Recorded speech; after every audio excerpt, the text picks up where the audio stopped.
Entremos agora no estudo do substantivo. O substantivo é a classe gramatical que dá nome a plantas, pessoas, animais, objetos, coisas, lugares, instituições, ações e características. Então, para que a gente entenda o substantivo, observemos aí essa tabela. Há 9 classificações do substantivo. A primeira identificação que você precisa fazer é se o substantivo é um substantivo coletivo, que é aquele que nomeia um grupo de substantivos comuns. Por exemplo, peixe, substantivo comum. Vários peixes juntos, nós temos um cardume. Biblioteca, livro, substantivo comum. Vários livros juntos, nós temos uma biblioteca. Isso. Então, nós temos aqui cardume e biblioteca são substantivos coletivos. Certo? Agora, quando ele não for coletivo, Jonas, o que ele será? Vai ser 4 dessas 8 possibilidades. Ele poderá ser simples ou composto. O que é o substantivo simples? Tem só um radical. Mesa, cama. E o composto? 2 ou mais radicais, mais de um radical. Guarda-chuva, girassol. Mesmo que esteja justaposto, aglutinado. O concreto, ele poderá ser concreto e se não for concreto, será abstrato. Lá na infância a gente aprende assim, ó, o que você pega é concreto, o que você sente é abstrato, certo? O que sente é abstrato, mas nem sempre o concreto é o que se pega. Concreto, minha gente, é aquilo que tem forma, que tem existência própria, seja essa existência real ou imaginária. Por exemplo, ó, mesa, concreto, tem forma, física, você pega nela. Agora fada, você não pega na fada, né? Só se chamar sua mulher de fada. Muito bem, então você não necessariamente pega na fada.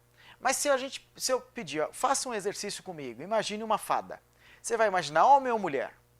Uma mulher. Você vai imaginar que essa mulher veste calça ou vestido?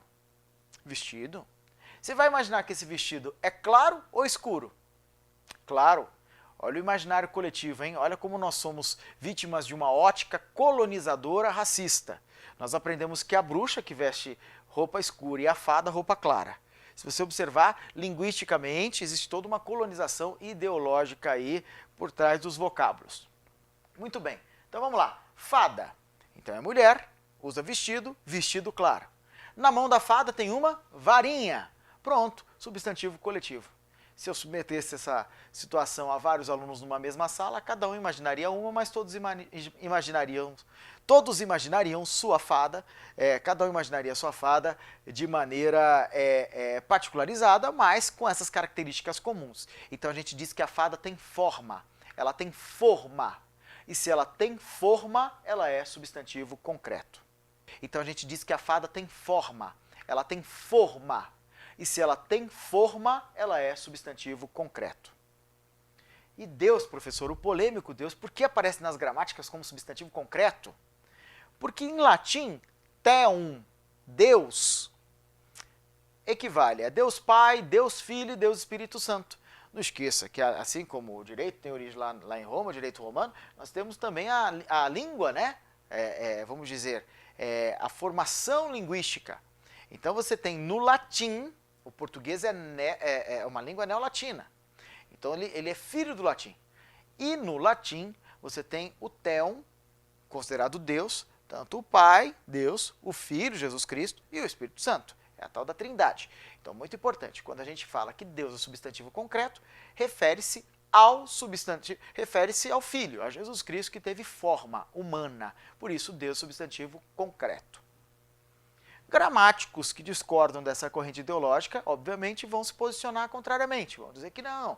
Mas é importante que você saiba de quem a língua é filha. Isso, para que a gente consiga não sofrer lá no concurso. Porque na gramática normativa nós encontraremos como substantivo concreto. Aqui, ó, amor, paciência, saúde, dependem de alguém para existir. São seres dependentes. Então o substantivo é abstrato. Além disso, o substantivo será primitivo ou derivado. Primitivo é o que não vem de nenhum outro. Mesa, jardim, pão. Agora olha aqui, ó, mesa gera mesário. Jardim, jardinagem, pão, padaria, essas palavras são provenientes de outras. Então elas são substantivos derivados. Certo. Substantivo comum designa uma espécie e o próprio dá nome no comum. Então você pode dizer que a mesa é da Ornari, que o homem se chama Jonas, que o nome do cão é Rex. Então, o próprio dá o nome do comum. Isso. Tudo bem? Fácil? Administrável? Essa é a classificação principal dos 9 tipos de substantivo. Pode fazer o exercício. Muito bem. Qual a diferença entre a auditoria e a consultoria? Com A e C maiúsculos. Está vendo? Ó? Qual a diferença entre a ciência auditoria e a ciência consultoria? Então, beleza. Pode-se depreender pelo emprego de maiúsculo em auditoria e consultoria que esses nomes comuns estão sendo considerados substantivos próprios. Se você marcou certo, parabéns, acertou o exercício. Por que está certo? Ocorreu uma auditoria na minha empresa. É uma auditoria qualquer, substantivo comum, e esse A é minúsculo. Agora, qual a diferença entre a auditoria e a consultoria? São as ciências. Quais as diferenças entre elas? Isso, aí nós temos letra maiúscula, porque é o nome das ciências. Vamos entender, ó. Como você pode reparar, o substantivo mesa tem ao mesmo tempo 4 classificações. Ele é simples, ele é concreto, primitivo e comum. Isso porque quando um substantivo não for coletivo, ele será simples ou composto, concreto ou abstrato, primitivo ou derivado, comum ou próprio. Certo? Além desta classificação, é preciso que se diga se o substantivo é masculino ou feminino, ou seja, o gênero. E se ele é singular ou plural, o número. Beleza. Além de você dizer se o substantivo é masculino ou feminino, singular ou plural, vale ressaltar que cognato é o substantivo que possui o mesmo radical, ou seja, a mesma família. Faça o exercício.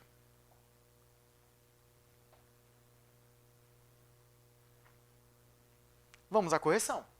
De todos os substantivos abaixo, aquele que apresenta uma formação diferente da dos demais a partir da palavra primitiva é indignação, vem de quê? Indignar. Aplicação vem do quê? Aplicar. Sensação vem de quê? Sentir. Situação, situar. Investigação, investigar. Reparem, 4 terminam em ar, exceto sensação, que vem de sentir.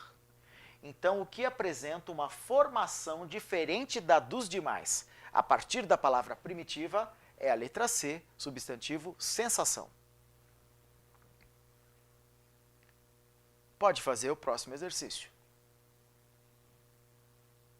Muito bem. Técnica adequada para seguir pistas. Esse é o texto. O substantivo cognato adequado ao verbo seguir, neste caso, é, repare, sucessão não é cognato de seguir. Sequência é cognato de sequenciação, mas eles não são cognatos de seguir, não são da mesma família. Segmento, seguir. Seguida, seguir. Esse sim. Então você está em dúvida entre a D e a E. Só que a banca é clara, ela quer saber o substantivo cognato. E entre os dois, o único substantivo é segmento, o segmento. Letra D, o gabarito. Vamos entender agora, além do gênero masculino e feminino, quais os gêneros específicos que podem compor o substantivo. Heterônimo. Radicais diferentes para os gêneros. Homem, mulher, tá vendo? Ó, mudou o radical. Ó, o masculino de abelha, zangão, mudou o radical. Hetero, diferente. Heterônimos, nome diferente, radical diferente. Radical diferente, gênero heterônimo. Certo? Biforme, bi significa 2, ou seja, 2 formas. O radical é igual, mas vai mudar o finalzinho do substantivo, ó, vai mudar o sufixo. Isso, vai ter uma forma para o masculino e outra forma para o feminino. 2 formas, biforme. Gato, gata. Olha os felinos aqui, ó. Gato, gata. Repare o radical, gate, não muda. Muda o sufixo, gato, gata. O gal também não muda, ó. Galo, galinha, galinha, muda o sufixo, certo? Então ele é biforme. Biforme porque ele só tem alteração do sufixo, o radical permanece igual. Radicais diferentes, heterônimo. Muito bem. Uniformes tem 3 categorias. Você tem o uniforme comum de 2, uniforme sobrecomum, uniforme e epiceno. Certo? Uniforme comum de 2 gêneros. O radical é igual, o sufixo é igual, mas os artigos são diferentes para os gêneros. De novo, radical igual, sufixo igual, mas artigos diferentes. Então, ó, Ele é o estudante e ela, a estudante. Reparou? Não muda o estudante. Radical igual, sufixo igual. Então ele é uniforme. Uni, uma forma só para os dois. Só que vai alterar o artigo. Se alterou o artigo que acompanha o substantivo, ele é comum de dois gêneros. Isso, comum de dois. O a servente, o a ajudante. Certo? Uniforme sobrecomum. O radical é igual. O sufixo é igual. Só que até o artigo é igual. Por isso ele é chamado de sobrecomum. Então, ó, a criança, a pessoa, o carrasco. O indivíduo, o cônjuge. E, Jonas, o cônjuge é sobrecomum? É. Não existe a cônjuga, a cônjuga, a cônjugete. Isso. A esposa do cara é o cônjuge dele. Isso. E ele é o cônjuge dela. Porque cônjuge é uniforme e sobrecomum. Não muda sequer o artigo dele. Certo? E o uniforme e epiceno? É basicamente um sobrecomum, só que acrescido de macho e fêmea. Certo? Então o radical é igual, sufixo é igual, o artigo também não sofre alteração, só que acrescenta-se o vocábulo macho ou o vocábulo fêmea. Por exemplo, a tomada macho ou tomada fêmea. A girafa macho ou girafa fêmea. Aqui é interessante, eu coloquei a tomada de propósito, que a gente entende os epicenos só no meio dos animais, né? A cobra macho, cobra fêmea, mas e aí, ó? E quando cai a tomada? Quem já montou uma extensão sabe disso. Você compra um fio duplo, numa das pontas coloca uma tomada macho, que vai ser encaixada na tomada, e na outra ponta a tomada fêmea, que receberá o encaixe. E aí você montou uma extensão. Pode fazer o exercício 15. Muito bem, olha aqui, ó. Os cientistas, as cientistas. Vamos classificar como comum de dois. Barata macho, barata fêmea. Epiceno. O fiscal, a fiscal. Comum de dois gêneros. Os jovens, a jovens. Comum de dois gêneros. A vítima, sobrecomum. Se fez assim, acertou o exercício.